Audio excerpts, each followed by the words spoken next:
Muy buenas noches para todos. En nombre del Núcleo de Investigación Educativa de la UPEL Barinas, de la Universidad Pedagógica Experimental Libertador Barinas, del Grupo de Investigación para el Desarrollo de Innovaciones en las Prácticas Socioeducativas de la Universidad Nacional Abierta del Centro Local Barinas, de la Revista para la Divulgación de Innovaciones y Tecnología Educativa. Tenemos y agradecemos también a los colaboradores en esta oportunidad, a la consultora Empowerty, quien nos presta su espacio para poder desarrollar esta reunión extensa por Zoom. Damos la cordial bienvenida a esta conferencia que se ha denominado Categorización para Investigaciones Cualitativas, la cual es ofrecida por el doctor Néstor Leal Ortiz, quien actualmente es el rector encargado de la Universidad Nacional Abierta y el vicerrector académico de la Universidad Nacional Abierta. Tengan todos buenas noches, sean bienvenidos. De inmediato voy a pasar a dar lectura de la hoja de vida del doctor Néstor, mientras seguimos sumando más personas. En este momento somos 33 personas. Le doy también la cordial bienvenida que están por aquí al doctor Andrés Gutiérrez, quien dirige extensión universitaria en el núcleo Barinas, a la doctora Carmen López, quien dirige el posgrado en el núcleo Barinas de la Universidad Pedagógica Experimental Libertador.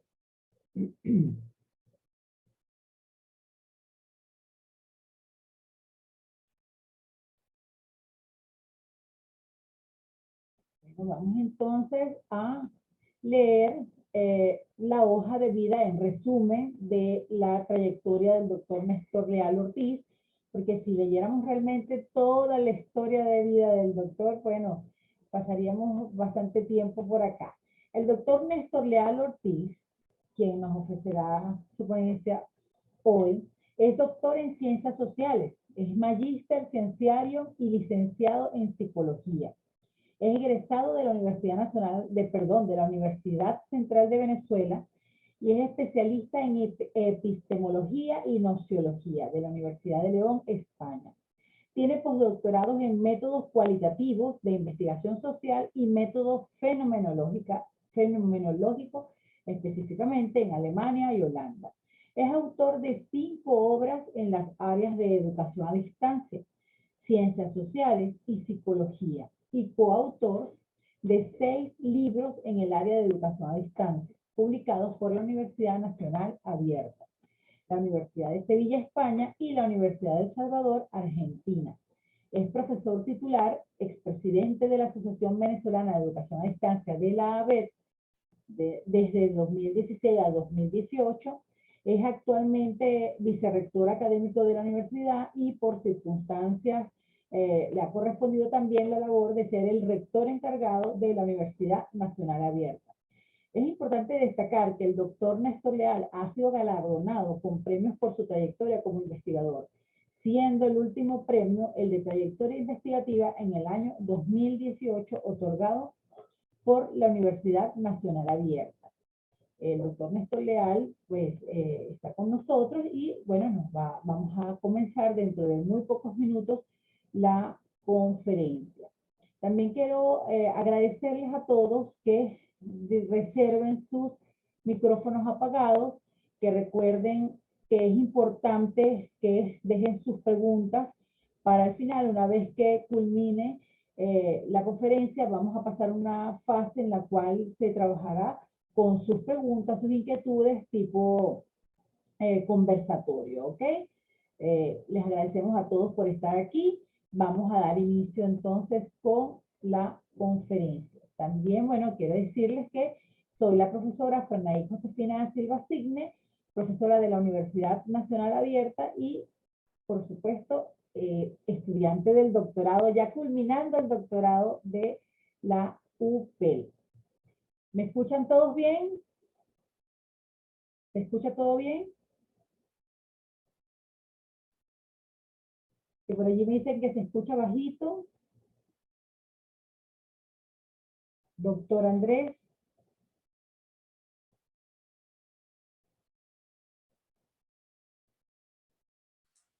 ¿Ahora cómo me escuchan? ¿Ahora se escucha mejor?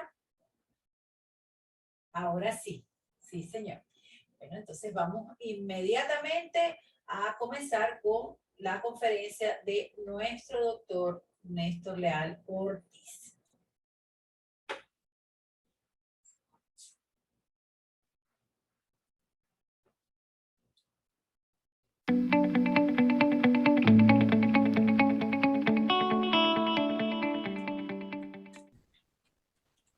Reciban un cordialísimo saludo a esta actividad en la cual vamos a abordar el tema de la elaboración de categorías en investigaciones cualitativas.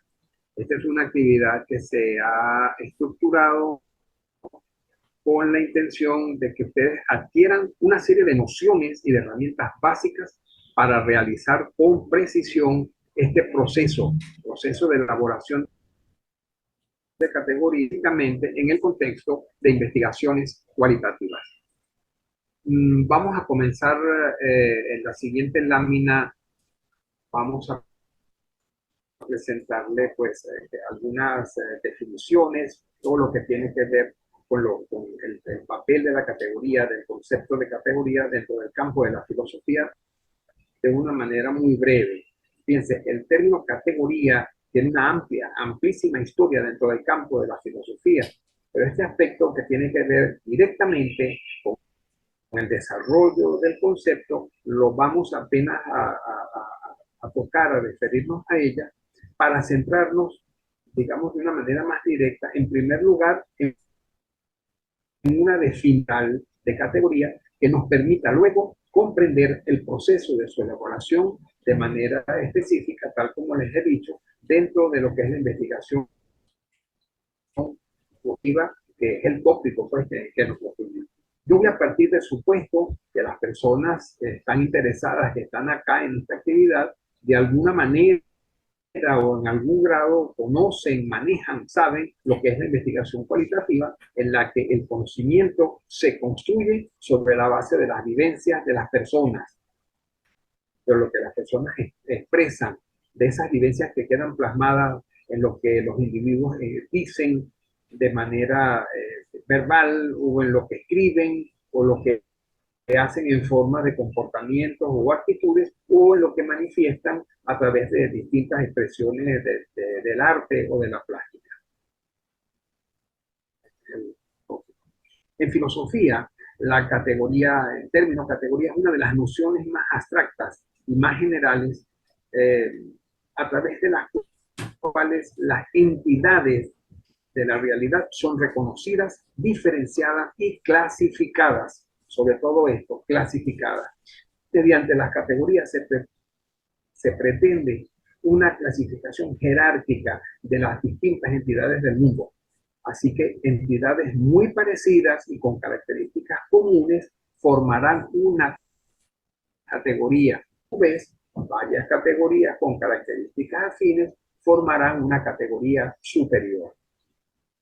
Entenderemos de manera general que una categoría es un concepto al que se refiere un pensamiento o cualquier noción que nos sirva como regla para la investigación o para su expresión lingüística en un campo cualquiera, en cualquier disciplina.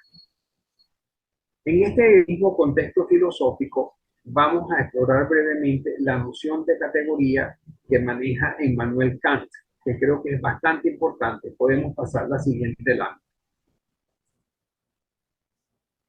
La noción de categoría que expone Immanuel Kant en una de sus obras fundamentales, La crítica de la razón pura, que fue escrita en el año 1781, creo que es bastante útil para comprender esta noción.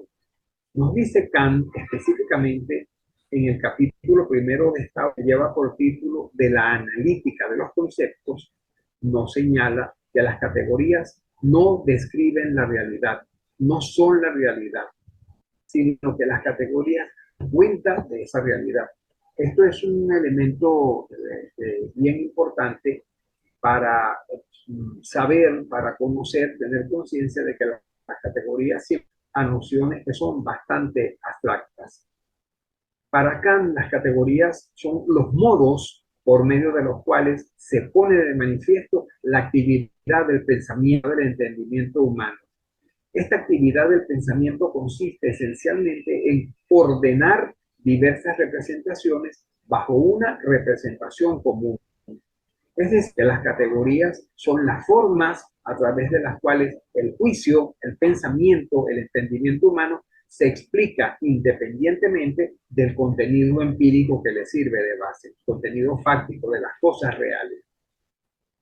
Dicho esto, cabe preguntarnos entonces, pero ¿cómo se hace esto? ¿Qué es lo que tenemos que hacer para desplegar de manera un proceso de categorización?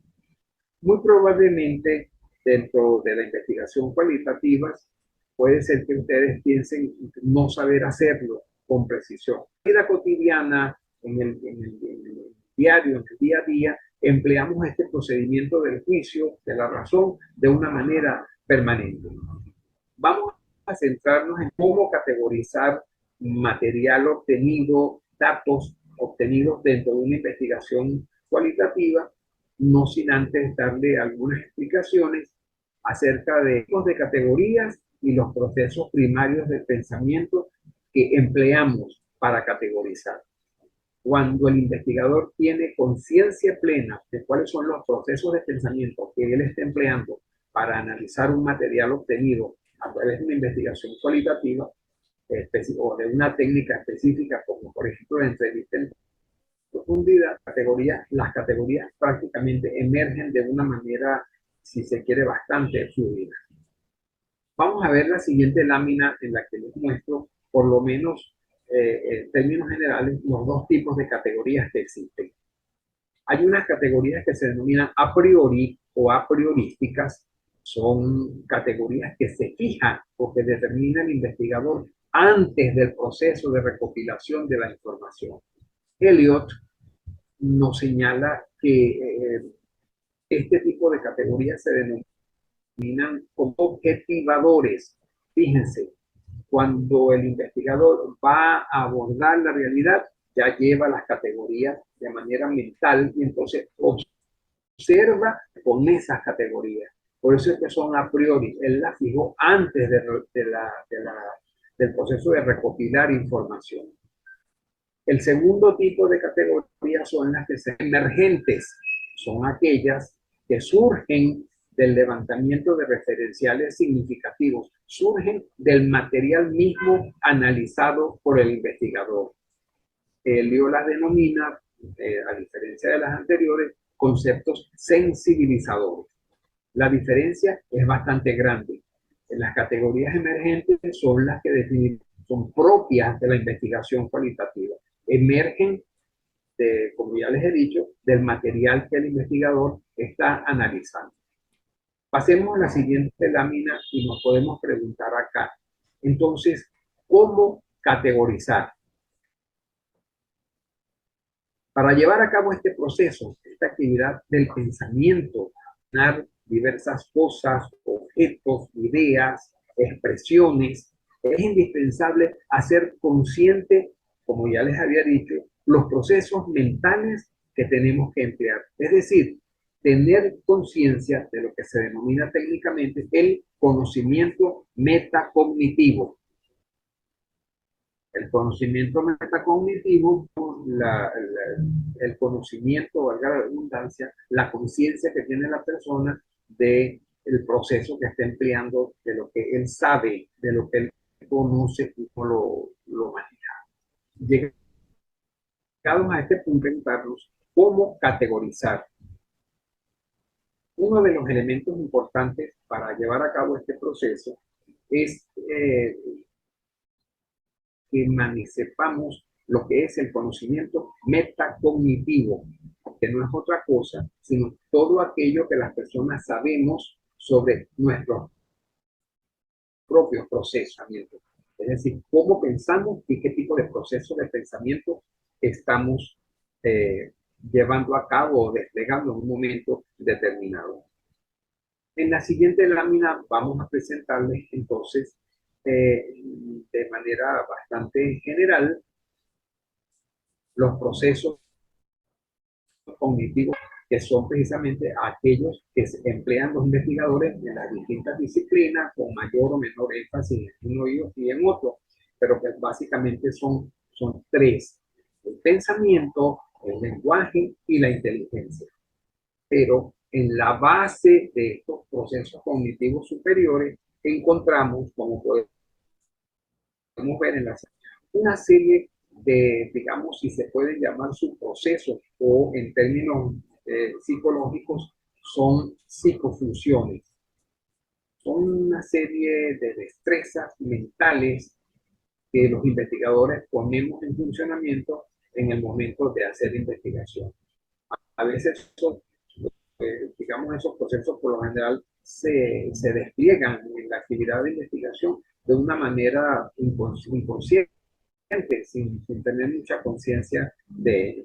Estos procesos son los siguientes, como podemos ver en esta lámina. Por favor. Okay.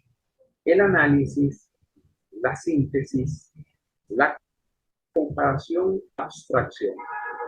Probablemente les parecerá quizá un poco elemental que hagamos referencia a estos procesos, porque de una u otra forma permanentemente estamos desplegando estos procesos hasta para la vida cotidiana.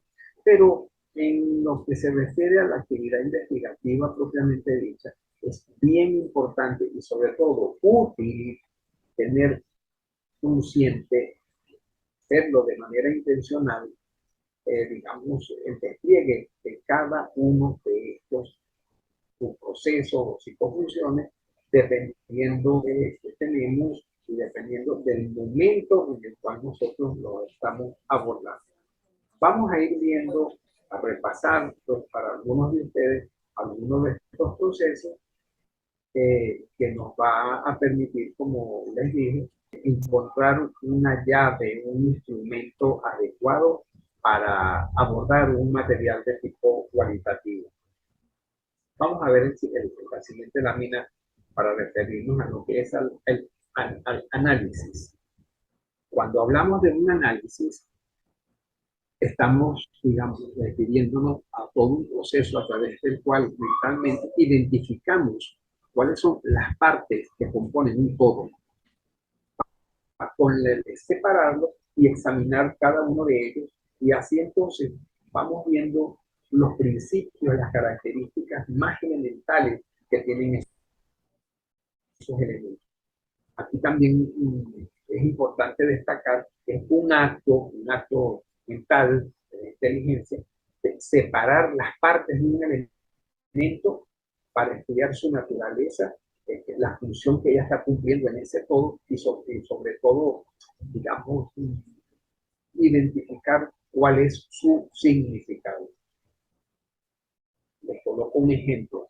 Tenemos una entrevista completa, digamos que es una entrevista de 2 páginas, dependiendo del tópico que estamos abordando, y a través de la análisis nos vamos deteniendo en cada una de las intervenciones que ha hecho la persona que hemos entrevistado. Y vemos esas intervenciones por separado para ver qué significado nos están emitiendo en el marco de la entrevista completa. Este es bien importante que lo tengamos en cuenta en relación con este proceso y con lo que ahora vamos a ver. Sigamos con la síntesis. La siguiente lámina, por favor. En la síntesis que hacemos es componer un todo por la reunión de las partes. Tenemos las partes y entonces nos dedicamos a elaborar un todo. El ejemplo, digamos, como más propio dentro de es cuando ya hemos hecho el análisis de las distintas partes, por ejemplo, de una entrevista, y elaboramos un texto de interpretación sobre eso. Eso es precisamente una síntesis. Es decir, como lo pueden ver acá, presentamos un todo que destaca las partes más importantes o sobresalientes de todo ese texto que nosotros hemos visto. Aquí les coloco, porque es un elemento importante, es la conformación de algo completo, sería la estructura, un todo, a raíz de los elementos que han, digamos, quitado durante un procedimiento previo. Cuando hablo de quitar o eliminar, son cosas que estimamos que no son convenientes, porque al fin y al cabo, esto viene siendo la esencia del significado que hay en ese texto. Vamos a ver el siguiente proceso mental que es importante para una categorización, que es la comparación. Cuando estamos comparando, fijamos nuestra atención en dos o más cosas, objetos, textos, situaciones, para reconocer en ellos cuáles son sus diferencias y cuáles son sus semejanzas. Y esto nos lleva entonces a descubrir cuáles son las relaciones entre esos dos aspectos. Esto es importante. La comparación implica siempre una diferenciación y un proceso de buscar la semejanza entre ellos. Vamos a estudiar esto de manera breve. Vamos a ver qué es la diferencia. La próxima lámina, por favor. Cuando hablamos de diferencia, estamos hablando que nos permite que algo se distinga de otra cosa, de otro objeto, de otro texto. El término puede utilizarse para nombrar, como vemos acá, de cosas, inclusive dentro de una misma especie. Eso es exactamente lo que es la diferencia. Igual sucede con el otro elemento de la comparación, que es la semejanza. Vamos a verla. La semejanza, lo que nos dice, pues, es una característica que permite establecer lo que es parecido o semejante entre dos aves, cosas, objetos. Es decir, la semejanza es aquella cualidad común que podemos encontrar entre los objetos, las personas, y en el caso de una investigativa, toda esa información que nosotros estamos analizando. Dicho esto, vamos a pasar entonces con el otro proceso, la otra circunfunción, que es la de abstracción. Fíjense, la palabra abstracción viene del latín abstractio, que significa colocar fuera de. Esto es bien importante, porque esto nos permite saber exactamente cuándo es que estamos nosotros haciendo verdaderas abstracciones. Este es un proceso en el cual se reducen los componentes fundamentales de información, de un fenómeno, de una cosa, para conservar solo sus rasgos más importantes, más relevantes. Y esto se hace pues con el objetivo de formar algo concepto. Aquí les coloco un ejemplo. Abstraer de un sauce, de una mata que tiene una denominación específica, en este caso tomamos el ejemplo de un sauce, del concepto de árbol. Eso implica retener en ese proceso solamente la información, las características y las funciones del sauce que pueden aplicar para ser incluido dentro de la categoría general de los árboles.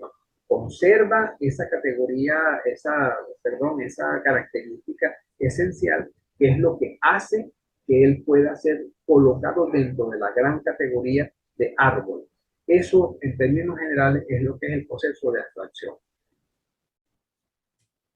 Quiero insistir que cuando estamos haciendo un proceso de categorización, queremos adentrarnos, pues abordar un material que ha ido a través de una investigación cualitativa, es muy importante tener conciencia del proceso mental que se está empleando.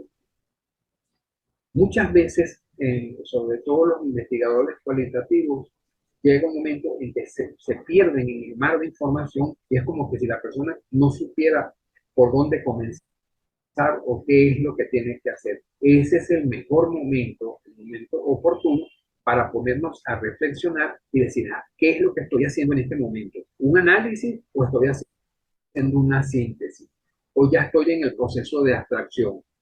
¿O estoy haciendo un proceso, o lo que toca en este momento es comparar, es decir, buscar las diferencias y buscar las semejanzas de los distintos, por ejemplo, textos de una entrevista?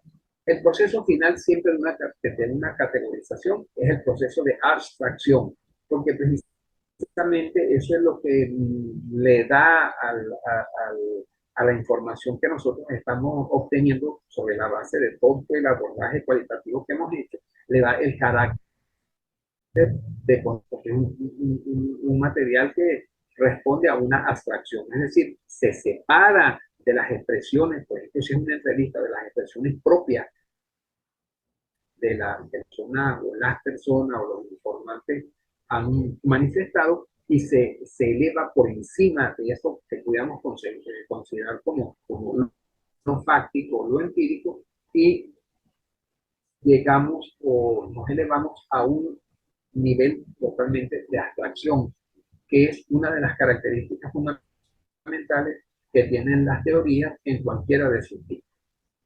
Vamos a pasar a la siguiente lámina, por favor, para que realicemos ejercicios de categorización.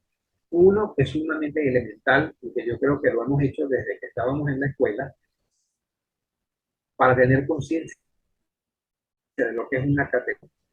Aquí tenemos 4 recuadros.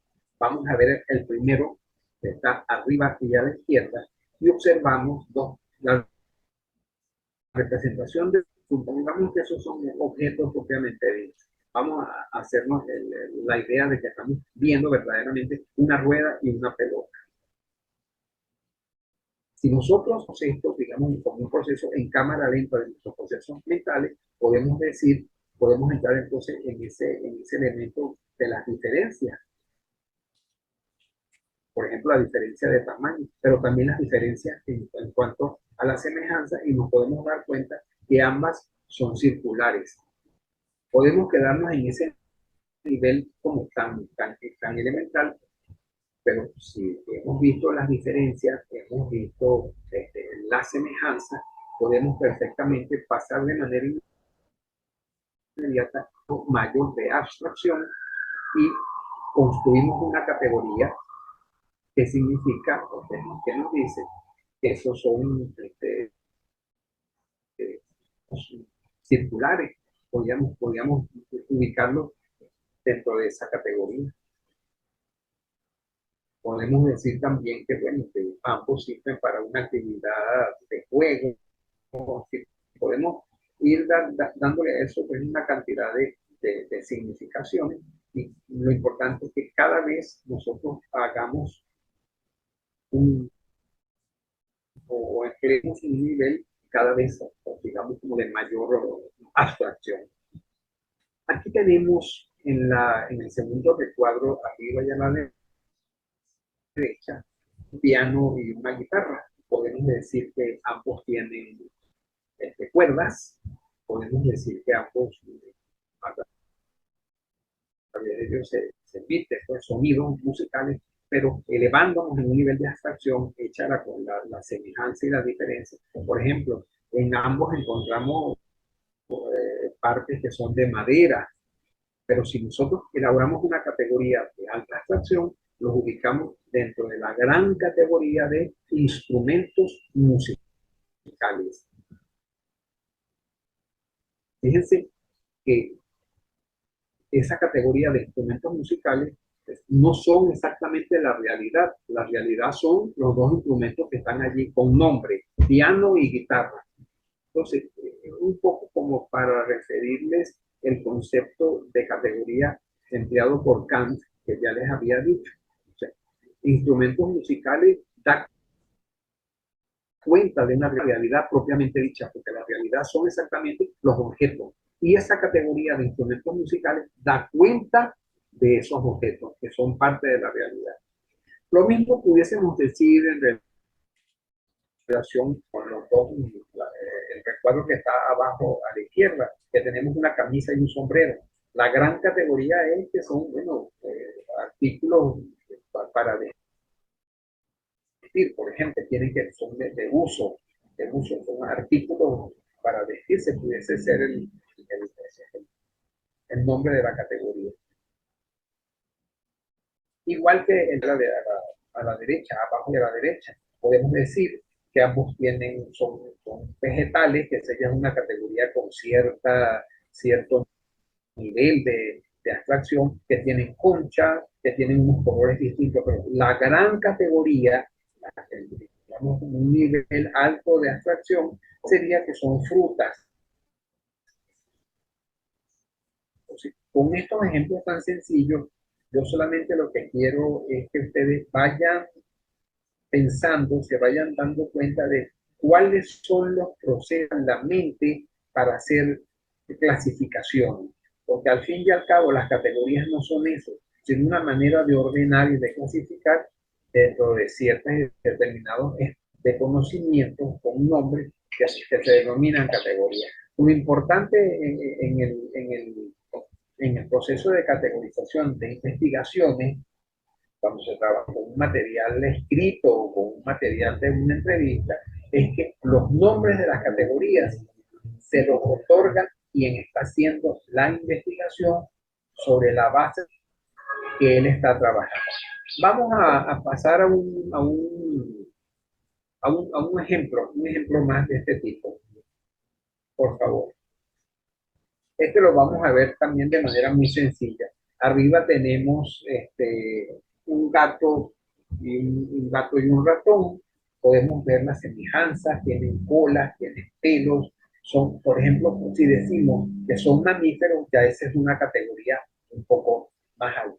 Podemos ubicarlos dentro de una categoría muy general, una gran categoría, pero hay una subcategoría, digamos, como más de un nivel inferior cuando decimos que son mamíferos o cuando decimos que son animales cuadrúpedos. Entonces, fíjense, una categoría muy general está compuesta por una subcategoría que destacan unos elementos esenciales de los objetos que estamos clasificando. Lo mismo podríamos decir con un teléfono, que este es una antigüedad, y un radio. Podemos decir a estas alturas pues, que esos son unos objetos sumamente antiguos. Eso es una manera de ubicarlos en una categoría. Pero la gran categoría es que son instrumentos propios de la comunicación, instrumentos para, o artefactos para la comunicación.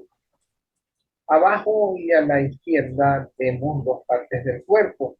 Y pudiésemos decir, bueno, la diferencia es que permiten que se muevan las extremidades, que son partes de una gran categoría que es la importante, que son articulaciones.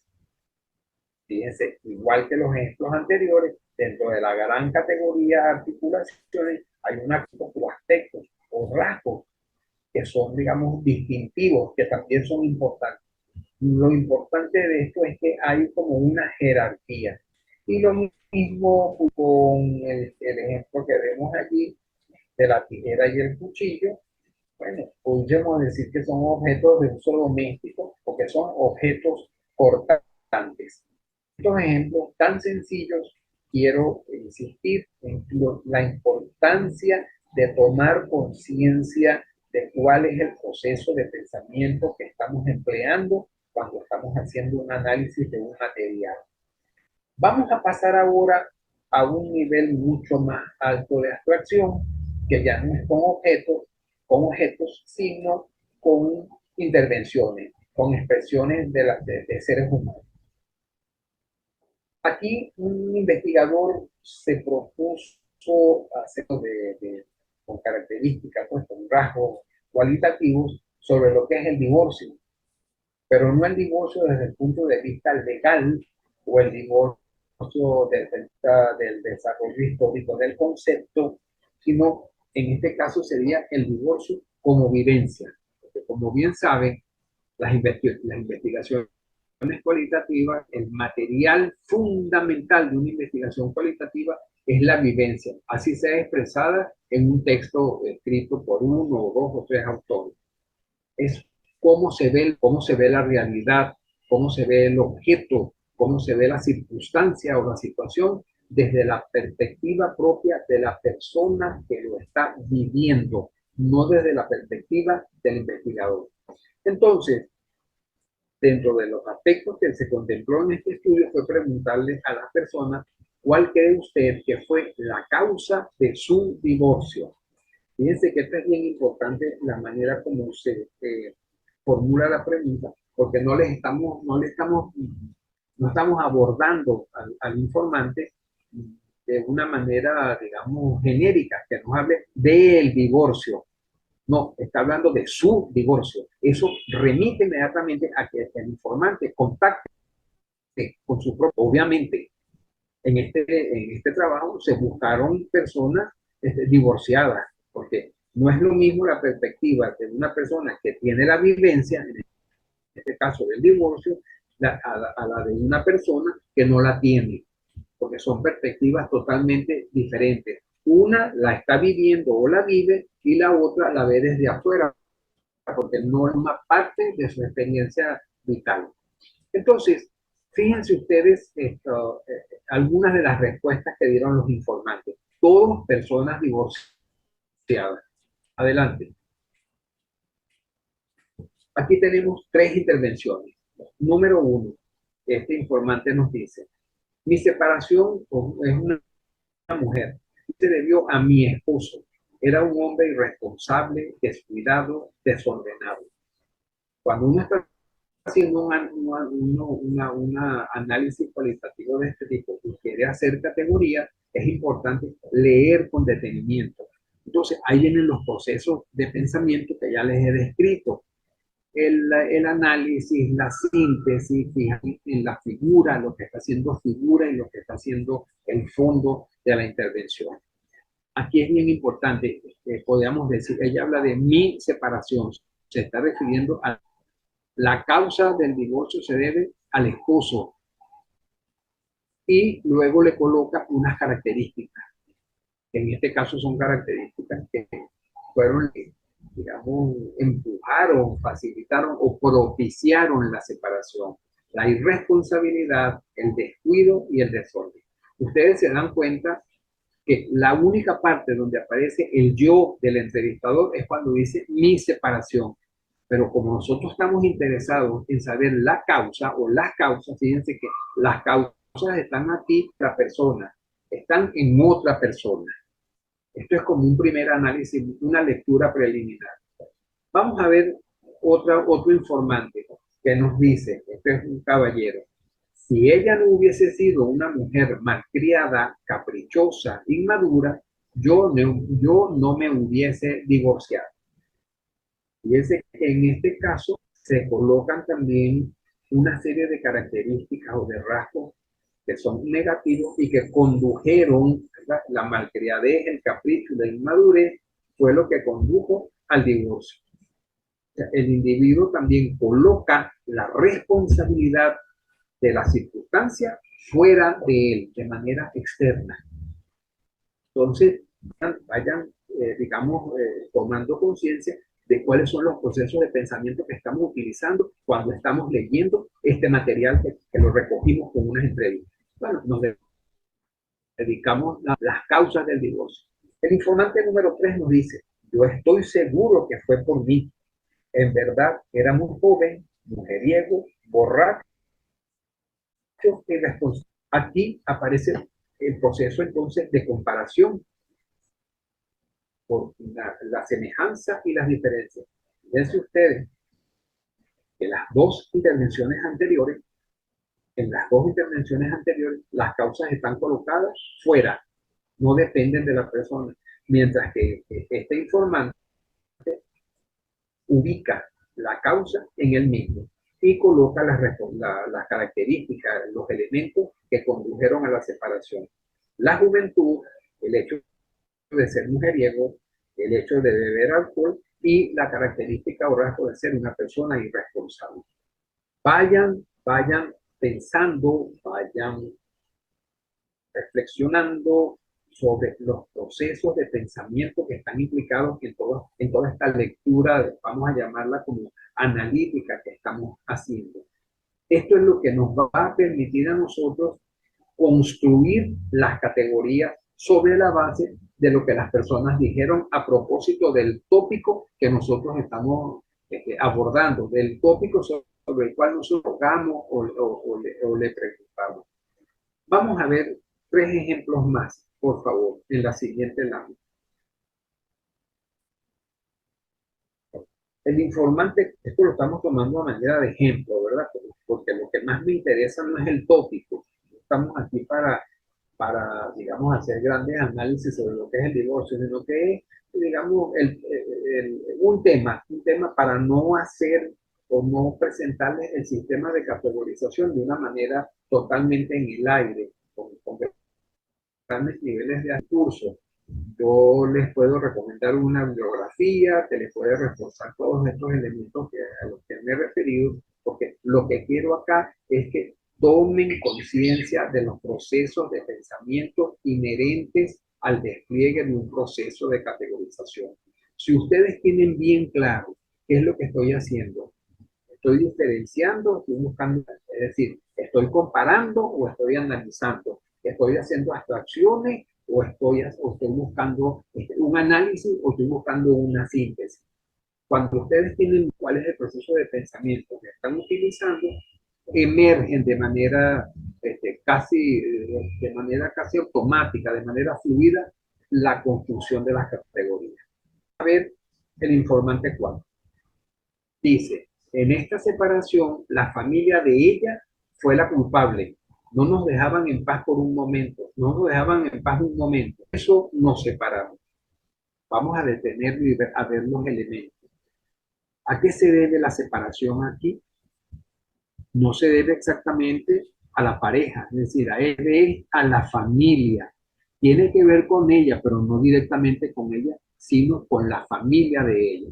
Este es un elemento distinto a lo que hemos visto en las intervenciones anteriores, que estamos haciendo un proceso de análisis, pero también de comparación. Veamos la número 5. Dice: bueno, no supe llevar un hogar ni atender a mi marido. Dormía hasta tarde.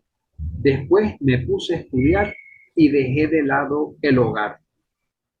De manera, si se quiere, implícita, esta informante lo que nos está diciendo es que la causa de su divorcio fue porque ella no supo llevar la situación de matrimonio en absoluto. No supo llevar un hogar, no supo atender al esposo, dormía hasta tarde y después ella se puso a estudiar y dejó de lado el hogar. O sea, fíjense que la causa en esta intervención también está otorgada o está en la misma persona. Aquí no se habla ni de la familia, ni del contexto, ni de la situación económica, ni de las características de la pareja, del esposo. Se habla de las características que también se refiere a sí mismo. Diferente, por ejemplo, al anterior. Aquí comienzan los procesos de comparación y de una síntesis conceptual que poco a poco vamos a elaborar. Y el último ejemplo que les presenta nos dice: me casé muy joven, no tenía ninguna experiencia, ni estudios, ni nada. Estaba aire. Por eso aquello no sirvió para nada. Fíjense que se habla de aquello. Aquello es obvio que aquello es el matrimonio, la relación de pareja. Y hay unas causas bien particulares. La juventud, la falta de experiencia, la falta de estudio, pero ¿de quién? De la persona que está hablando. Ustedes se dan cuenta cómo vamos moviendo los distintos elementos, vamos analizando, vamos sintetizando y nos vamos dando una idea de cada una de estas intervenciones. Entonces, habiendo realizado toda esta lectura en cámara lenta con el proceso mental claro de lo que estamos haciendo, podemos elaborar estas categorías. Esos son unos nombres que se los puede cambiar y los puede colocar, o otro investigador puede colocarlos de otra manera. De acuerdo con el análisis que hemos hecho de esta gente, y las causas del divorcio para estos informantes son intrapersonales, que se refieren a la persona, y extrapersonales. Los nombres de las categorías. Se dan cuenta cómo a partir de las intervenciones de estas personas a propósito de un tópico en particular, se elaboran las categorías, que pueden colocarle otro nombre, puede ser personales y internas o externas. Entonces, lo importante de la denominación no es el nombre propiamente dicho, El nombre lo decide, la construcción la decide quien está haciendo la investigación, pero hay algo que es bien importante. No quedarse solamente con la denominación de la categoría. Eso es uno de los errores y de los defectos más comunes que yo he encontrado en trabajos cualitativos, que no se sientan a definir la categoría de tal manera que quien hizo el trabajo sepa exactamente a qué se refiere intrapersonal en este caso y extrapersonal en este sentido. ¿Qué se hizo en el contexto de la investigación? Por eso es que mi recomendación, con eso uno queda verdaderamente muy bien, digamos, ajustado, los trabajos quedan bien sustentados, es dedicarnos a hacer las definiciones. Son definiciones que tiene la obligación el investigador de hacer. Entonces, yo le voy a presentar las dos definiciones de estas dos categorías en el marco de este estudio. Por favor, la siguiente lápida.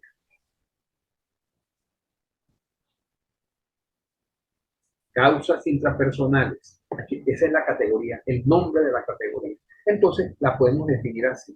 Abarca expresiones en las que la responsabilidad se ubica en la misma persona quien destaca sus deficiencias o defectos para relacionarse con la pareja. Fíjense ustedes, esto no lo dijeron los informantes. Esta es la construcción que está haciendo el investigador sobre la base de lo que dijeron los informantes. Aquí, en esta definición, hay un alto grado de abstracción. Ya el nombre, la denominación de la categoría, es un alto grado de abstracción. Porque intrapersonal no aparece en ninguno de los textos que se recopiló, en ninguna de las expresiones de los informantes. Eso fue lo que hizo, lo que construyó el investigador. Esto es, digamos, como el meollo de la investigación cualitativa. La herramienta, saber exactamente el proceso de pensamiento que hemos estado empleando para llegar a este nivel. Les repito, abarca expresiones en las que la responsabilidad del divorcio se ubica. Aquí está en el que habló de su madurez, en el que habló de las características que tenía, o sea, que se hizo referencia a sí mismo. Además, fíjense que en esas intervenciones, los informantes destacaron las deficiencias personales que ellos tenían para relacionarse con las parejas. Vamos a ver la siguiente categoría y su definición. Causas extrapersonales. Entonces, la debe ser esta. Se incluyen en esta categoría aquellas respuestas que dan a entender que las causas del divorcio se deben a rasgos personales negativos de la pareja o la intervención del entorno familiar. Allí metimos dos elementos, la pareja y la intervención del entorno familiar. Por ejemplo, aquella persona que habló de la familia de ella, que no les asistiría a llevar una vida con tranquilidad. Entonces, fíjense que al igual que la definición anterior, estos elementos que están incluidos en la definición de la categoría no están de manera explícita en las intervenciones que hicieron los informantes. Es decir, esto no es la realidad.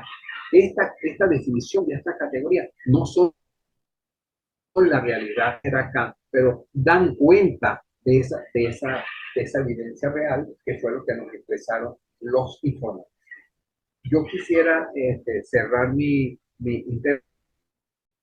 intervención, darle entonces un espacio a las preguntas, a las respuestas, a compartir, a que ustedes expresen sus dudas y también pues posteriormente en esa interacción poder darles algunas referencias específicas, por lo menos dos lecturas que yo considero que son bastante útiles y que les van a permitir a ustedes, una vez que han hecho, por ejemplo, una entrevista o una vez que van a analizar un texto y quieren categorizarlo, que les permita precisamente llegar a un nivel de abstracción bastante alto, bastante importante, sin olvidar que el secreto de la elaboración de categorías es que quien las hace tenga plena conciencia de lo que está haciendo. Estoy haciendo un análisis, no, estoy haciendo es una comparación. Déjame ver las diferencias, las semejanzas entre estos elementos, inclusive dentro de una misma expresión. Esto es importante y yo les aseguro que les va a dar la llave, el instrumento más adecuado para elaborar categorías precisas. Y recuerden siempre, en todo estudio cualitativo es fundamental que el investigador defina su categoría, diga de manera explícita en qué consiste, qué abarca, qué incluye, qué abraza, qué está allí dentro de esa categoría. Les repito que he leído pues una cantidad de trabajos que tienen un buen curso, muy buen desarrollo de los aspectos metodológicos, pero encuentren esto, que las personas no se sientan a definir con sus propios términos sobre la base de la información que tienen o que han recogido, en qué consiste cada una de esas categorías. Estoy, digamos, en la mejor disposición de escucharles, de ver cuáles son sus observaciones y sus dudas para ir...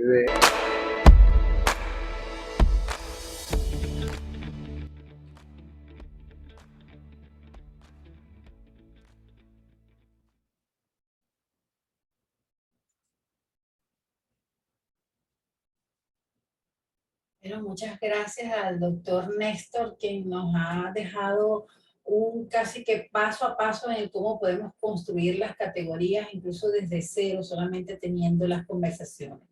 El doctor Néstor entonces está por acá para responder sus inquietudes y pueden irlas dejando en el chat, también pueden levantar la mano y vamos de acuerdo al levantar la mano, vamos a ir escuchándole si alguien quiere hacerlo hablándolo, es decir, por el micrófono o quiere hacerlo por el chat. Por aquí dice Argenis Cordero, excelente disertación, muy didáctico, felicitaciones. Ana Mendoza dice excelente participación.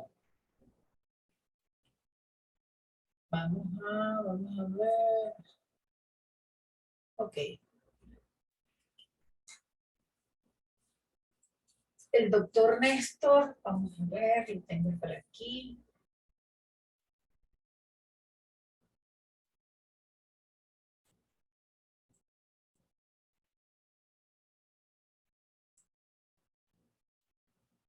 Doctor Néstor, ¿estás por aquí? No.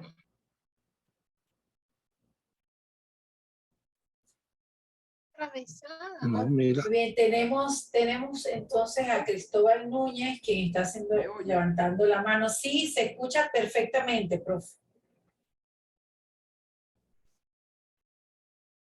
Sí, ¿cómo está? Buenas noches, ¿cómo están? Buenas noches, adelante, Cristóbal.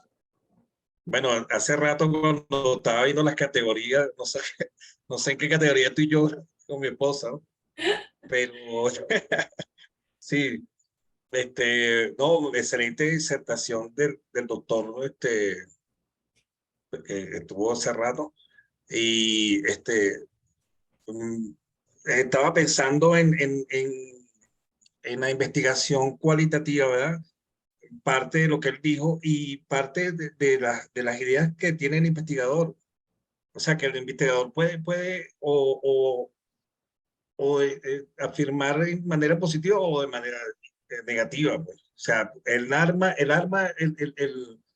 contexto de la información de la respuesta, que estaba pensando que tiene que ser muy veraz cuando se refiere a una investigación con base, pero todo muy bien explicado. Gracias, Cristóbal. Profe. Creo que el profe tiene problemas de conexión. Bueno, mientras tanto voy leyendo por acá.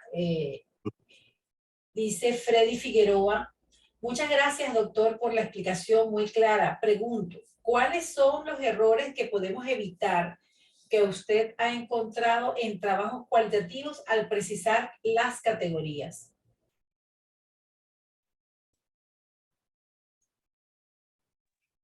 ¿Algo me oyen? Sí, se escucha perfecto, profe.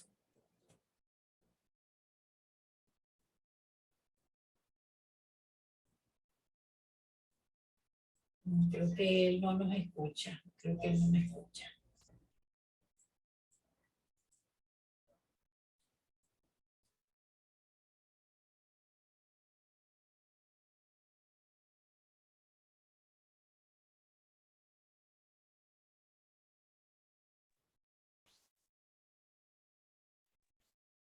Ya vamos a solucionar. Ajá, aquí está el profesor. Está escribiendo por el chat. Sí, te escuchamos.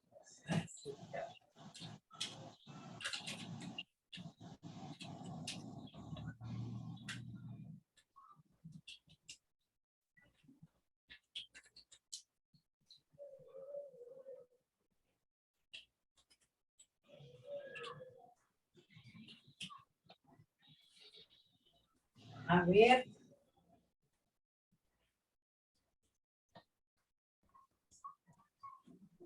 Bueno, mientras el profesor sube por acá, pero el profesor Néstor comentaba que uno de los errores es que el investigador no defina la categoría, que la categoría debe definirse en toda su amplitud. Lo reiteró en varias oportunidades. Déjenme ver si llamándolo por teléfono puedo lograr. Voy a hacerlo. Ya va.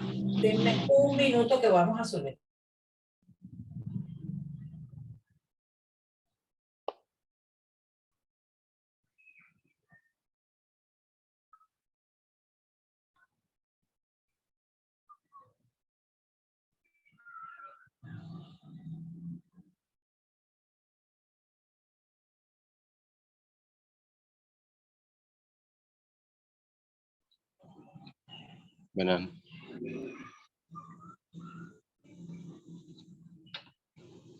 Buenas noches, hola, profe. Nada de nada, profe. No he tenido tiempo.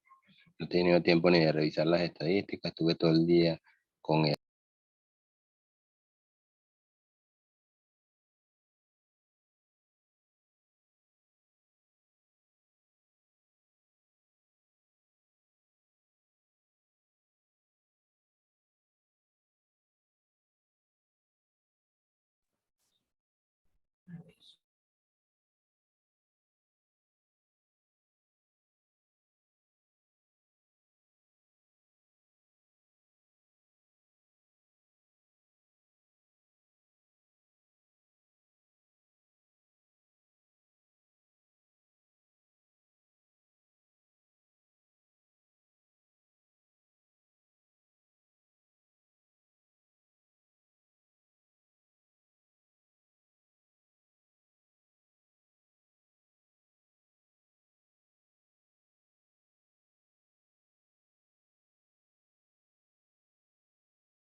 Bueno, buenas noches, mi profe. Por aquí están las preguntas. Una de las preguntas de Freddy Figueroa es que cuáles son esos errores que tú has identificado y qué consejo darías al momento de identificar, precisar las categorías en los trabajos cualitativos. Bueno, muchísimas gracias por su asistencia. De verdad que no esperaba que se inscribieran tantas personas. Y me agrada mucho pues, compartir con ustedes todas las experiencias que tengo en investigación cualitativa. iniciativa que en oportunidades yo creo que se ha convertido prácticamente en una moda y hay una cantidad de personas que con mejores intenciones se dedican a hacer este tipo de trabajo porque pareciese solo con apariencia que es como mucho más fácil. Se trata de estar haciendo comparaciones. Esta es una tarea altamente compleja porque amerita un alto grado digamos, conciencia del proceso de pensamiento que estamos empleando en el momento de hacer el análisis de la información que nos va a servir de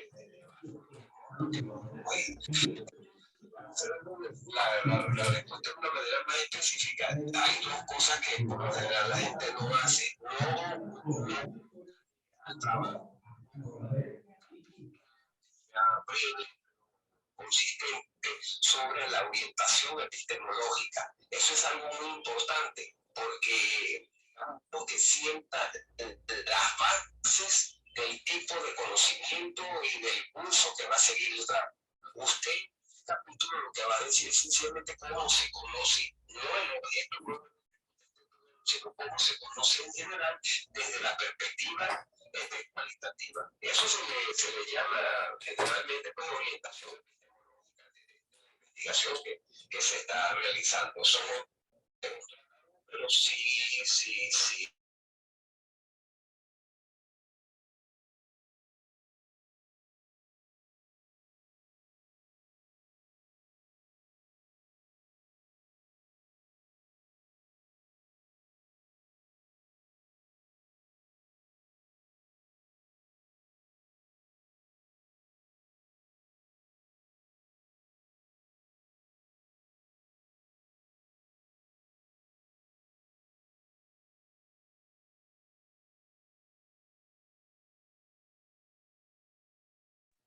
Bueno, en vista de las solicitudes que se escuchaba con mucha interferencia, le he pedido al profesor que lo intente por su teléfono. Tiene problemas para conectarse por la laptop, entonces él va a entrar por el celular. Vamos a rogar que ahora sí se escuche bien. Va a entrar Bueno, por aquí están con los comentarios que son positivos hacia la conferencia, que ha aclarado muchos puntos. Se les agradece eso, cerrar los micrófonos e incluso hasta las cámaras mientras estamos con la disertación de las preguntas, porque el ancho de banda como que es viernes y como que hay muchas reuniones por ahí cerca en este momento. Y bueno, por aquí preguntan, por aquí comentan mientras el profe se conecta. Gracias, excelente conferencia. El material lo pueden enviar al correo, se les va a enviar a todas las personas que han participado hoy acá, que estuvieron inscritas en el formulario, se les va a enviar la conferencia. Bueno, conferencia muy nutrida, dice Reinaldo Becerra, desde la perspectiva del investigador, una experiencia muy nutrida. Excelente disertación pedagógica de las diferencias y semejanzas de las categorías. Sí, señora, así es, esa es la idea, justamente. Vamos a ver si el profe logra.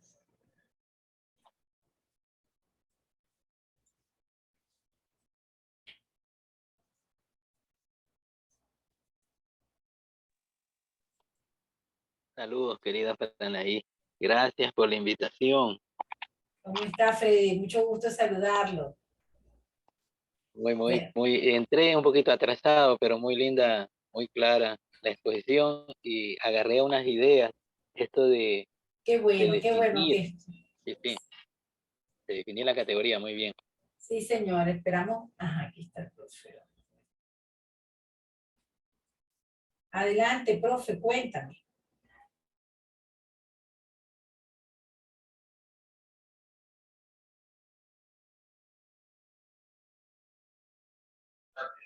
Bueno, entonces voy a seguir por acá con las preguntas, los comentarios y vamos a ver qué podemos lograr Te voy a colocar con el micrófono aquí cerca, a ver cómo vamos por ahí. Bueno, por aquí te estaba leyendo que excelente disertación, tan didáctica que lo difícil de categorizar lo hizo ver realmente fácil. Dice, aunque llegué tarde, un poco tarde, pude apreciar la calidad y claridad en la ponencia. Excelente la presentación del doctor Leal. Por aquí hay algunas preguntas donde nos dicen, ¿existen algunos pasos o criterios para definir las categorías? Ya que como usted lo ha dicho, es el error que comúnmente se comete. Señora Victoria. En fin, lo importante, lo que quiero destacar cuando yo digo que más que un error es como una deficiencia, porque he visto trabajos donde están los nombres de las categorías y las personas hacen una cantidad de lucubraciones, pero se desprenden a tal grado del elemento fáctico que no es sino lo que la persona dice o el material que usted está analizando, que entonces eso se pierde.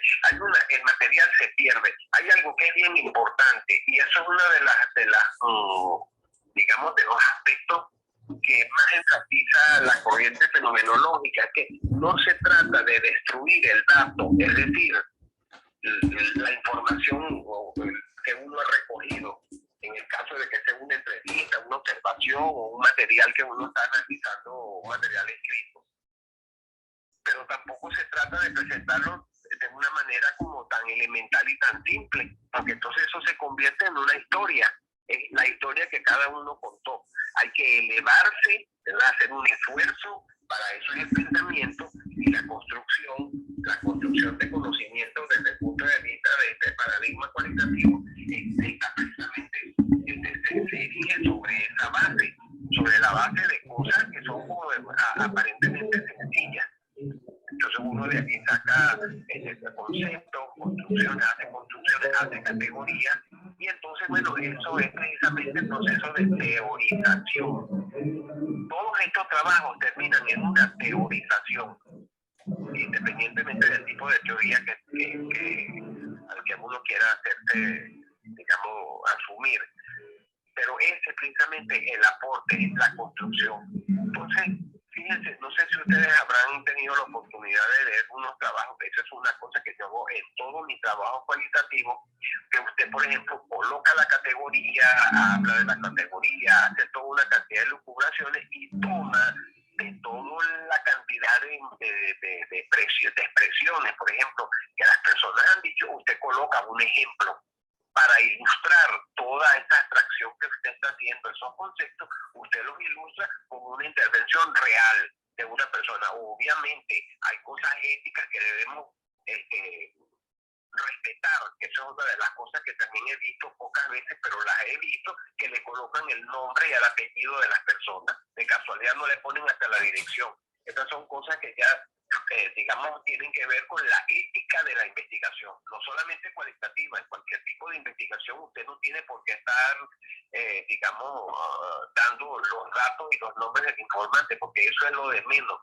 En último caso, uno asume un nombre ficticio, si usted lo quiere hacer así, o sencillamente le pone informante 1, 4, 8, le coloca un número o una letra y le pondrá el texto, si es que eso es importante.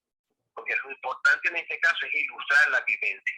Pero una vez que se ha hecho ya todo este proceso de categorización. Muy bien, profe. Bueno, aquí voy con otras inquietudes. Dice, porque si se... A ver. ¿Cómo? Excelente, doctor Néstor, muy didáctica su explicación. Estoy en ese proceso en definirlas en mi investigación. Después dice, porque si se determinan con la aplicación del instrumento, se puede decir que son emergentes. Es decir, aquellas categorías que surgen a partir de la aplicación del instrumento. Le explico, eso es bien importante. Son emergentes, no tiene nada que ver con el instrumento, son emergentes porque el investigador no las posee antes de hacer la investigación. Son emergentes porque emergen, como su mismo nombre lo indica, salen, aparecen, brotan de lo que los informantes nos están diciendo. Por eso es que son emergentes. En cambio, una categoría que es no emergente, es decir, una categoría a priori, es que sencillamente, fíjate, ¿qué se hace, por ejemplo, cuando se realiza un censo nacional? Cuando se realiza un censo nacional, estas son categorías a priori. Usted viene, el que le va a hacer la entrevista a la persona en casa por casa, toca la puerta, la persona abre, le da los buenos días y le dice, ¿cuántas personas existen aquí? ¿Cuántas viven aquí? El sueldo suyo está entre tanto y cuánto, cuántas son de sexo masculino, cuántas son de sexo femenino. Entonces esas son categorías a priori: sexo, edad, ubicación, sector, si tiene baño, si no tiene. Quien va a hacer la investigación ya tiene las categorías colocadas en la mente, sabe lo que va, con exactitud, qué es lo que va a preguntar. En la investigación cualitativa también usted sabe qué es lo que va a preguntar, pero lo que sucede es que las preguntas no son esas preguntas tipo cerradas, sino que son preguntas abiertas, que son unas preguntas abiertas que usted lanza la información y la persona es la que va a ir colocando allí desde su propia perspectiva. Porque cuando usted le pregunta a una persona, ¿cuánto pesas tú o de qué sexo eres? La persona no te va a decir, bueno, yo creo que soy, yo siento que yo peso tanto. No, eso no es una cuestión de sentir, ni de parecer. Usted coge un peso, se pesa y sabe si pesa 150, porque es otro tipo de variable. En la investigación cualitativa la cosa es totalmente distinta, porque usted no va a hacer ese tipo de preguntas, ni preguntas cerradas que implican un sí o un no, sino este tipo, siguiendo con este ejemplo. Supongamos que estamos haciendo un estudio en una escuela. Usted intenta saber qué tipo de compromiso tienen las personas con el proceso educativo que se está dando en esa escuela o con el de la escuela. Entonces, muy pésimo entrevistador si usted va y le pregunta, ¿tú estás comprometido con la escuela? Por supuesto, no te va a decir que no. Eso se llama deseabilidad social. Es decir, hacer un tipo de preguntas a las personas que obviamente las personas van a responder lo que es más deseable. No, es sencillamente, ¿cómo te parece a ti el ambiente de esta escuela? ¿Cómo participas tú en esta escuela? ¿Cuál es tu grado de participación? ¿Qué aspiras tú de esta institución escolar? Se dan cuenta, son preguntas abiertas que le permiten a la persona no ir a los libros, no ir a lo que otros creen, no ir a lo que dice el autor tal, porque eso es como que si estuvieran haciendo un examen. La persona se va a remitir directamente a su propia vivencia, porque eso es lo que nos interesa a nosotros rescatar a través de la investigación cualitativa, lo que la gente piensa, lo que la gente siente, lo que la gente cree, lo que percibe. Ahora, si a nosotros nos parece que eso está mal o bueno, si sirve, no sé, ese es otro problema, porque el investigador cualitativo no está allí para estar juzgando ni diciendo si esto es bueno o esto es malo. Lo que le interesa es la percepción de aquel que está pasando por esa experiencia o que está inmerso en esa situación. Muy bien, profe. Bueno, aquí seguimos con las inquietudes. Hay varias. Por acá dice, para el paradigma sociocrítico, ¿se le pueden aplicar la categorización? La categorización se puede aplicar independientemente de todas las variedades que hay dentro de lo cualitativo. Por eso les estaba escribiendo allí en el chat que este es uno de los procesos fundamentales en la investigación cualitativa. La etnográfica, la historia de vida, la teoría fundamentada, en cualquiera de estas variantes es indispensable. Un investigador que no sabe categorizar no sabe hacer investigación cualitativa, porque al fin y al cabo se reduce a eso.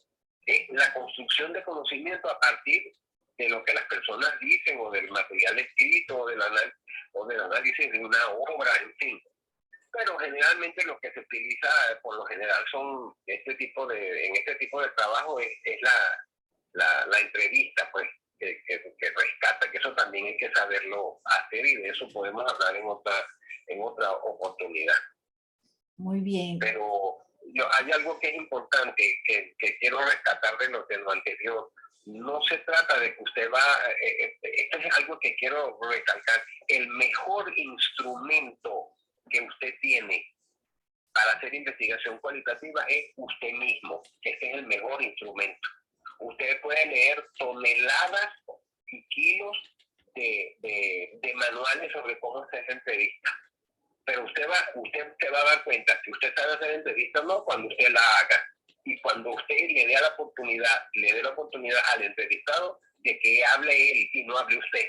Porque usted no está allí para hablar ni para emitir juicio, usted está allí para escuchar y para sumergirse en el mundo del otro a través de las preguntas que usted le va formulando. Y estas preguntas, ¿de dónde salen? De los objetivos de la investigación. Ese es otro punto que podemos abordar en cualquier otro momento. Adelante. Sí, perfecto, eso que señala, porque muchas veces nosotros queremos que el investigado echarle todo el cuento de nuestra vida y no lo dejamos de repente a expresarse, ¿no? A hablar. Mientras menos hable, mejor investigador es usted. Muy bien.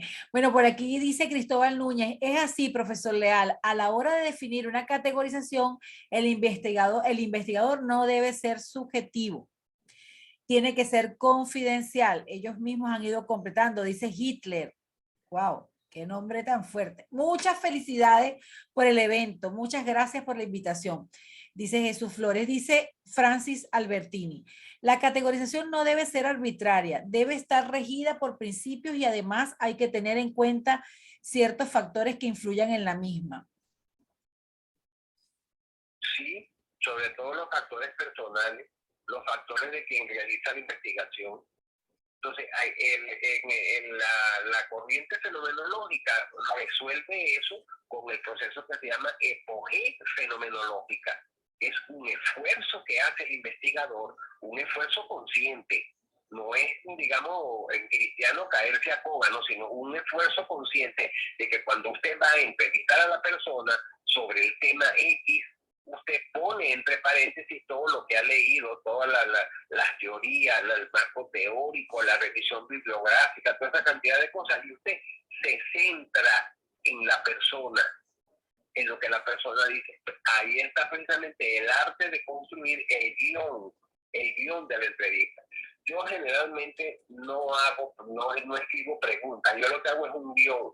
¿Qué es un guión? ¿Cuáles son los tópicos que yo voy a abordar en la entrevista? Entonces, dependiendo de la persona, usted le va entrando, mire, yo estoy aquí porque me interesa saber eso y me interesa saber su opinión.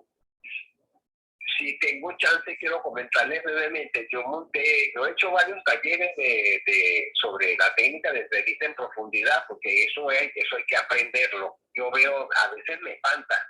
Pues mucha gente, no, eso se soluciona con una entrevista y ni siquiera se han paseado por un manual a ver cómo es que se hace eso.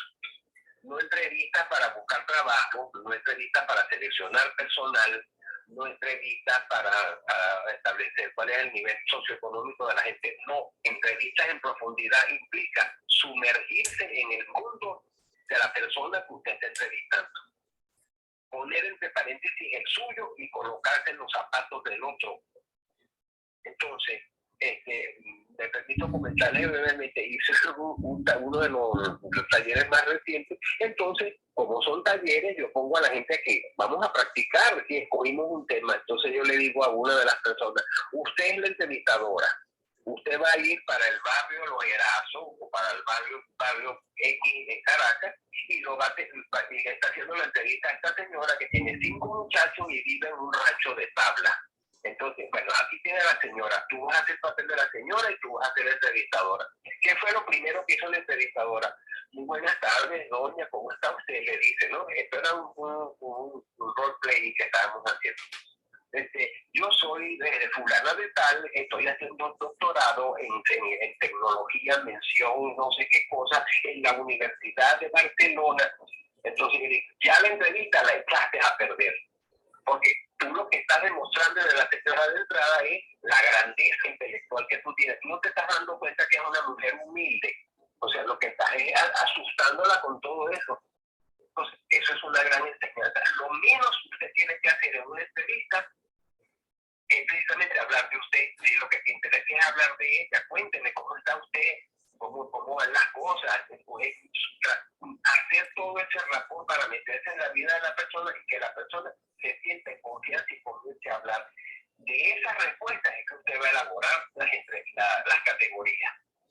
Si sigo hablando de esto no va a terminar nunca. Sí, porque yo sé que te apasiona.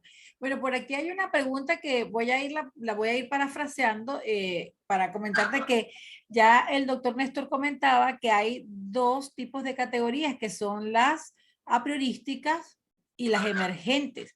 Las a priorísticas son las que se colocan antes. Entonces, si en un manual de una universidad solicitan que presenten un cuadro de categorizaciones, se asume que el investigador deberá presentar las categorías a priorísticas para luego dejar sentado en la investigación que descubrirá las emergentes. ¿No? Porque claro, ahora yo no sé en qué manual, o sea, cuando un manual para presentar un trabajo tiene eso, eso es la negación de la investigación cualitativa. La negación completa. Porque ninguna persona cuando va a hacer una investigación cualitativa, lo mismo que tiene que, él podrá tener su categoría porque la habrá leído o la habrá leído supuesto de trabajo. Pero es que resulta que cada vez que usted hace una inversión en un grupo, en una persona, van a aparecer cosas que no tiene el otro. Porque esto es casi como la huella digital, cada uno tiene la suya. ¿Y cuál es la tarea suya como investigador? Ese es el proceso de categorización, buscar la manera de agrupar en la medida de lo posible por un proceso de similitud y de diferenciación, agrupar el tipo de respuesta. Y de allí es que sale la teoría. La construcción teórica sale precisamente de eso, pero imagínense, si el manual te pide las categorías, yo no sé cómo a mí me rasparía, porque yo no puedo llenar, ¿cómo voy a saber yo cuáles son las categorías? Y que yo no he hecho las entrevistas con las personas. En mi trabajo, las categorías salen de lo que dicen las personas. Sí, tú sabes que hay un autor que es Cisterna, él, en el 2005, él señala, Cisterna Cabrera, él señala de las categorías a priorísticas, que él dice que son como una guía que puede tener sobre todo aquellos investigadores noveles en investigación cualitativa para no desenfocar o no dispersarse en la investigación. Entonces es a partir de, bueno, él es uno porque también hay otros autores que las contemplan. No, supongo, en este momento, viendo la pregunta de la doctorando, que es hacia donde se dirigen las universidades, buscando que el doctorando presente una guía de lo que posiblemente pueda pensar o suponer que va a encontrar en la investigación. Eso podría ser, pero eso siempre es una cosa incierta. Por eso es que a mí me gusta hablar más de, yo le coloco a eso el nombre de tópicos de la entrevista, tópicos a ser abordados en la entrevista. Perfecto. Ya tienen un asidero que es la entrevista. Claro, entonces, ¿cuáles son los tópicos? Yo estoy haciendo un estudio sobre el sentimiento de soledad que tienen las personas que estudian en las universidades a distancia. Entonces, ¿qué estoy interesado en preguntar? ¿Qué es la soledad para ti? ¿Has sentido en algún momento, o sea, cómo vives tú, cómo interactúas tú en un sistema como ese? ¿Has tenido este tipo de experiencia? ¿Qué has hecho? ¿Cómo lo has resuelto? Son preguntas que son abiertas y la persona te va a decir, y de allí sale precisamente toda una construcción sobre lo que es la soledad del estudiante a distancia. Por eso no me intenté yo en un escritorio, fue que yo entrevisté a los estudiantes de una universidad que a distancia. Sale, es que uno en este tipo de trabajo, uno lo que se convierte es como una especie de vehículo. Organiza la información y la presenta de manera científica, organizada y sistemática, porque no se trata claro, hay estudios cualitativos que no son declaradamente cualitativos, como por ejemplo la novela Los hijos de Sánchez, es un estudio etnográfico, es un estudio cualitativo, pero que está escrito en forma de novela. Pero nosotros que estamos en esto, nosotros no estamos formados para escribir novelas, estamos haciendo otro tipo de construcción, otro tipo de conocimiento. Así es, bueno, por aquí hay muchas felicitaciones y también todos diciendo que muy interesante. Profesor, dice algún usuario acá, porque no tiene nombre, dice Samsung. Muy interesante, profesor, por lo que está diciendo sobre la categorización y sobre que debemos ser nosotros mismos, identificarnos con lo que estamos haciendo. Así es. Por aquí dice Luis Vera, y ya vamos, bueno, ya quedan pocas preguntas realmente. Dice, ¿debe ser entrevistas abiertas de las experiencias previas de los sujetos para conocer y sumergirse en la realidad que queremos conocer. Deben ser Experiencias previas del sujeto para conocer. experiencias previas. Yo no entiendo mucho lo que me quiere decir con experiencias previas, pero lo que pudiese responderte en ese sentido es que cuando uno trabaja con el método de historia de vida, que también termina en una categorización, uno le pregunta a la persona, generalmente las historias de vida tienen ese esquema. Háblame de tu infancia, de tu adolescencia, y si es un adulto, de tu adultez, dependiendo del tópico. Yo hice un estudio hace unos pocos años cuando estábamos en la Asociación Venezolana de Educación a Distancia, Branaí, no sé si recuerdan, sobre los cambios de vida en las personas que estudian en los sistemas a distancia, específicamente de la universidad. Los cambios en los estilos de vida. Exacto, entonces entrevisté a prostitutas, a personas que se dedican a recolectar basura en la calle, que trabajan en la red, a buhoneros y a domésticas,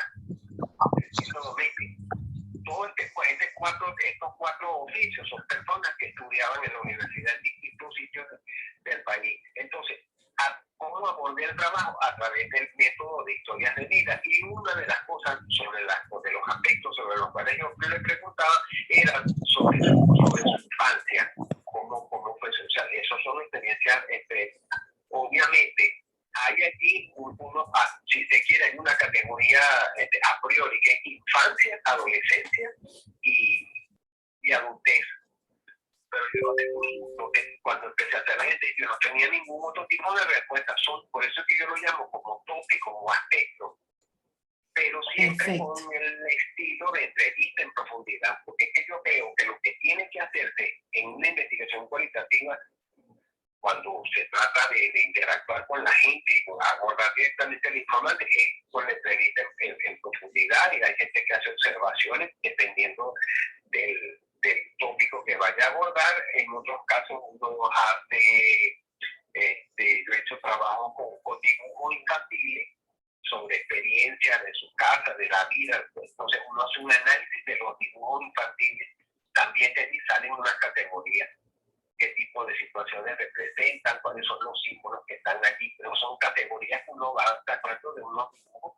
Y hay, por supuesto, todo el análisis de material, que lo más conveniente en esos casos es el análisis hermenéutico, el método hermenéutico dialéctico, que de alguna u otra manera también termina en una categorización.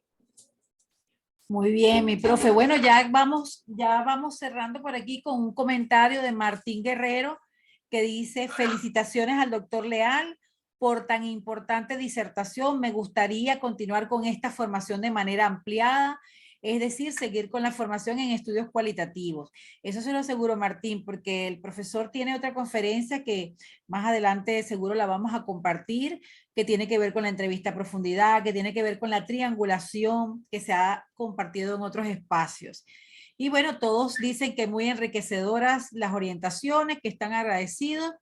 Igualmente también estamos agradecidos desde el Núcleo de Investigación Educativa de la Universidad Pedagógica Experimental Libertador y de acá de Barinas, desde HIDIPS, de acá de la UNA Barinas, te enviamos un fuerte abrazo, agradecidas también por haber compartido y bueno, aquí se nota lo que somos los docentes venezolanos. Aprovecho esta oportunidad para todos los que son docentes venezolanos, que el lunes estaremos conmemorando nuestro día. Nos crecemos en la adversidad. No hubo Zoom, pero hubo teléfono, hubo WhatsApp y hay un micrófono bien grande que hace llegar la voz. Profe, te doy tiempo para que despidas. Sí, bueno, si tenemos que usar señales de humo, pues las usaremos. Yo me siento sumamente contento y satisfecho con la información que he recibido de parte de ustedes, porque el ideal mío como profesional siempre ha sido poder transmitir los conocimientos y las experiencias y las cosas que uno lee, porque yo he tenido la gran fortuna en mi vida de no haber hecho otra cosa desde que te conozco sino estudiar. Yo creo que eso es una de las grandes cosas que tengo que agradecerle a Dios y a la vida. Y estoy sumamente contento y emocionado porque mi abuelita me enseñó desde muy pequeño que si yo sabía y si yo no compartía lo que tenía, no tenía nada. Entonces, eso me marcó. Yo tengo mi vida marcada con eso. Si no puedo compartir lo que he aprendido y mi experiencia, quiere decir que no sé nada. Pero esta noche me demostré a mí mismo que sí sé, y sé bastante por la información que ustedes me están dando. Muchísimas gracias y reciban un cordial saludo y un afecto de mi parte. Buenas noches para todos. Bueno, mi profe, por allí quedaron algunas preguntas en el tintero, te las vamos a hacer llegar por correo electrónico de manera que tú puedas darles respuesta y se le envíe a todos los participantes.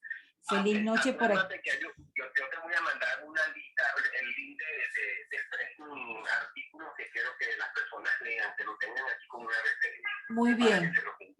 Está muy bien. Muchas gracias. Me despido de ti por aquí para despedir a nuestros participantes. Cómo no, chao. Chao. Bueno, a todos, feliz noche. Muchas gracias. Les dejé el link de la asistencia para enviarle las lecturas que va a compartirnos el doctor Néstor. También para enviarles la grabación de esta conferencia. Y por supuesto para tenerlos presentes porque sé que hay personas que están acá que no estaban registrados en el formulario que se estuvo pasando por allí. Pase feliz noche, muchas gracias por la receptividad.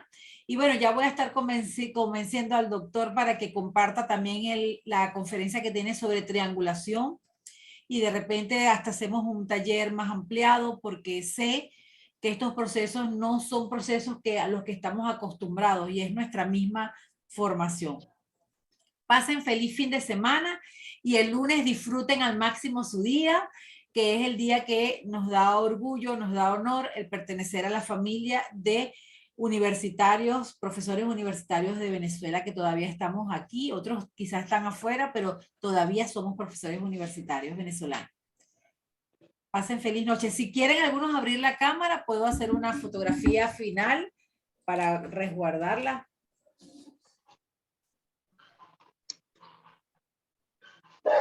Saludos. Veo varias caras conocidas. Gracias, gracias, gracias a todos por participar. Ahora sí. Paro por aquí la grabación y se las haremos llegar a sus correos electrónicos.